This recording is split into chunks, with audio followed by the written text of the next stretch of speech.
Sveiki, gerbėmieji Lietuvos valstybės žmonės. Su jumis sveikinuosi aš, vienintelis teisėtas Lietuvos valstybės prezidentas tremtyje Alfonsas Norvaišas Kazim.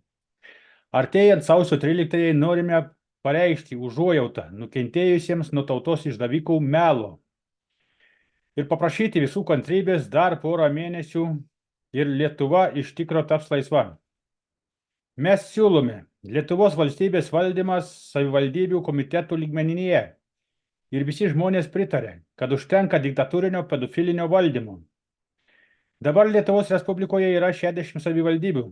5 didžiosios vietovės turi po 2 atskirus teritorinius administracinius vienetus – Vilniaus miesto savivaldybė ir Vilniaus rajono savivaldybė, Kauno miesto savivaldybė ir Kauno rajono savivaldybė, Klaipėdos miesto savivaldybė ir Klaipėdos rajono savivaldybė, Panevėžio miesto savivaldybė ir Panevėžio rajono savivaldybė, Alytaus miesto savivaldybė ir Alytaus rajono savivaldybė.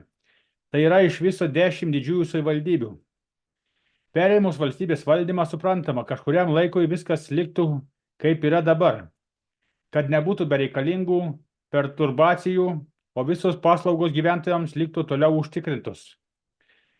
Tačiau nelaukiant ilgai, manome, turėtų būti įvedamas tegul pirmojo etapo su vėlesniu tobulinimu naujo savivaldybių komitetų valdymo forma, kuri yra siūloma sekanti arba panaši.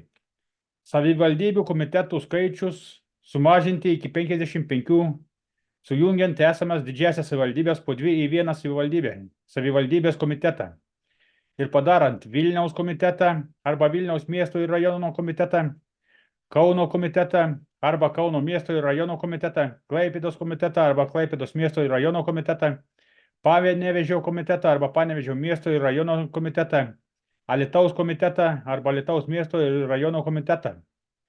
Suprantama, išrenkant ir tų teritorijų komitetų pirmininkus, kurių tokiu atveju sumažėtų 5. Pirmininkais galėtų būti renkami tik asmenys, kurie faktinai gyvena tose teritorijose, miesto ir arba rajono ribose. Tai yra vietiniai kandidatai arba asmenys.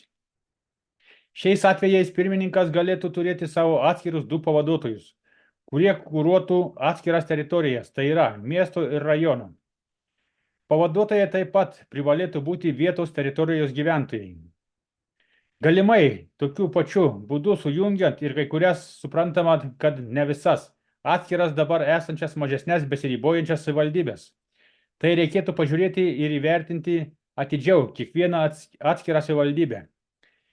Pereinant į naują savivaldybių komitetų valdymo formą, iš karto turėtų būti keliamas tikslas ir uždavinys – sumažinti ne mažiau kaip 50%.